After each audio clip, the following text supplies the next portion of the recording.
प्राचीन परंपरा पुरुषोत्तम मास। पुरुषोत्तम मास महात्म्य अध्याय 6। नारद जी बोले, हे पाप रहित ऋषि प्रवर, विष्णु भगवान ने गोलोक में जाकर क्या किया, सो कृपा करके मुझसे कहो। श्री नारायण बोले, हे नारद, अधिक मास सहित विष्णु जब लोग गोलोक में गए तब वह जो हुआ सो कहता हूँ, सुनो। गोलोक में मणियों के एक खंभों से सुशोभित सुंदर ज्योतिधाम को विष्णु भगवान ने दूर से ही देखा। उस ज्योतिधाम से इतना प्रकाश निकल रहा था कि भगवान विष्णु की आंखें चकाचौंध हो गई, जिससे उनके नेत्र बंद हो गए तथा थोड़े थोड़े नेत्र खोलते हुए अधिक मास को अपने पीछे करके धीरे धीरे चले।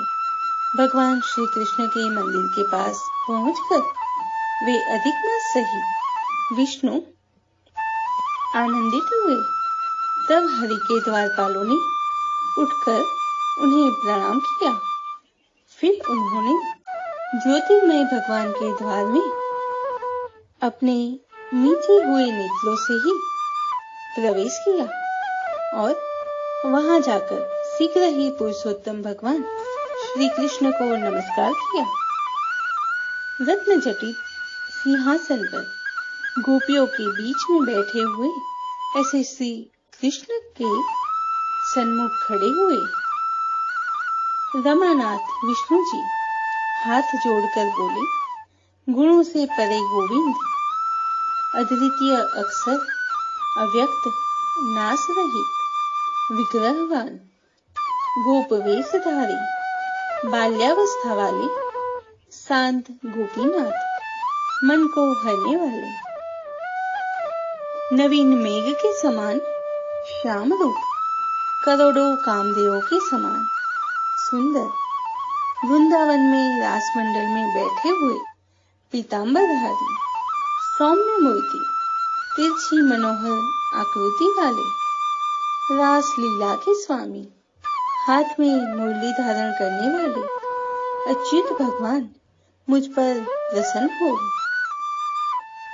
इस प्रकार श्री कृष्ण महाराज की स्तुति करके तथा नमस्कार करके आराधना करके विष्णु उनकी आज्ञा से रत्न जटित सिंहासन पर विराजमान हो गए। श्री नारायण बोले, यह विष्णु द्वारा स्तुति किया गया स्तोत्र प्रातः काल उठकर जो मनुष्य पढ़ेगा उसके सब पाप नष्ट होंगे और खोटे स्वप्न दिखने पर भी अच्छे फल देंगे तथा पुत्र पौत्र की वृद्धि करने वाली गोविंद की भक्ति प्राप्त होगी। अब कीर्ति का नाश होकर निरंतर श्रेष्ठ कीर्ति बढ़ेगी। तदंतर श्री कृष्ण के चरणारविंदों में कांपते हुए मनमास से विष्णु जी ने प्रणाम करवाया। तब श्री कृष्ण भगवान ने पूछा कि यह कौन है, यहाँ किस लिए आया है और क्यों रो रहा है। इस गोलोक में कोई कष्ट नहीं भोगता। गोलोकवासी सदा आनंद में मग्न रहते हैं। स्वप्न में भी कोई दुष्ट वार्ता नहीं सुनते।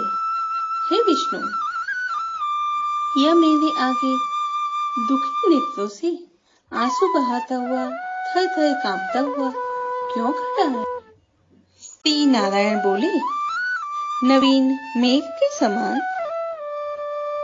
मनोहर श्याम शरीर वाले गोलोकनाथ के वचन सुन विष्णु भगवान सिंहासन से उठकर आदि से लेकर अंत तक मलमास के दुख सुनाने लगे। श्री विष्णु बोले, हे वृंदावन चंद्र, हे श्री कृष्ण, हे मुरलीधर, यह मलमास है। इसके कष्ट में आपके आगे करता हूँ। इसका कोई अधीश्वर नहीं है।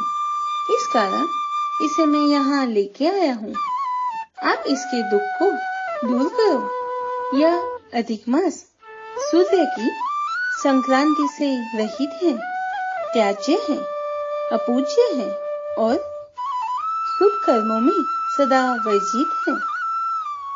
स्वामी रहित होने से इस मास में स्नान दान नहीं करने से सभी वनस्पतियों, लताओं, 12 महीनों ने, कलाओं, काष्ठाओं, क्षणों, उत्तरायण, दक्षिणायन, संवत्सरों ने आदि ने अपने अपने स्वामियों के गर्व के बल पर इसका अत्यंत अपमान किया है। इसीलिए इस दुखाग्नि के कारण इसने मरने की ठान ली है। तब अन्य दयालु पुरुषों की प्रेरणा से यह मेरे पास आया है। हे ऋषिकेश, इस शरणार्थी के कांपते तथा रोते हुए अपने समस्त दुखों को हमारे सामने खोलकर रख दिया है। इसके महादुख को आपके बिना अन्य कोई निवारण नहीं कर सकता। इस कारण इस अनाथ को हाथ पकड़कर आपके पास लाया हूँ। आप दूसरे के दुख को दूर करने वाले हो, अतः इस को आनंद युक्त कर दो। हे जगतपति, आपके चरण कमल प्राप्त करके कोई शोकाकुल नहीं रहता। वेद वेत्ताओं का ऐसा वचन मिथ्या कैसे हो सकता है। अब इसका दुख दूर करना आपका कर्तव्य है। मैं सब काम काज छोड़कर इसे लेकर यहाँ आया हूँ। मेरा आना सफल कीजिए। अपने स्वामी के सन्मुख कोई बात बार बार नहीं करनी चाहिए। ऐसा नीति शास्त्र के जानने वाले पंडित जन कहते हैं। इस प्रकार अधिक मास की सब कष्ट गाथा श्री कृष्ण भगवान से कहकर विष्णु भगवान हाथ जोड़े श्री कृष्ण के मुख कमल को खड़े हुए निहारने लगे।